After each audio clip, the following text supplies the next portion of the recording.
Tiis lang muna tayo kung anong meron tayo ngayon. Someday we gonna be successful. Ang mga pagsubok sa buhay ay dumarating hindi upang tayo ay pabagsakin, kundi upang tayo ay patatagin. Ang buhay ay hindi palaging masaya. Minsan maraming problema kaya dapat matatag ka. Di habang buhay bata tayo, kailangan ding magsumikap para maabot ang pangarap.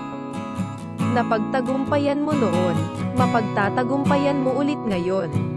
Basta para sa pangarap, deserve mo talaga lahat ng paghihirap. Planuhin mo muna hanggang sa matupad mo yon. Hindi ka dapat mainggit sa iba.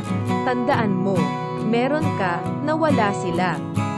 Magbanat tayo ng buto para sa ating kinabukasan. Huwag nating iasa ang pag-unlad sa ating mga magulang. Simple lang ang buhay. Kapag ayaw sa'yo, dun ka sa gusto ka. Ang panghuhusga sa isang tao ay hindi nagpapakilala sa kung anong pagkatao meron siya.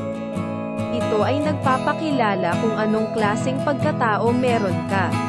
Sipagan mo hanggang sa ikaw na mismo ang makaranas ng tagumpay na galing sa pinaghirapan mo. Pilitin mo umangat para sa pamilya, hindi para higitan yung ibang tao.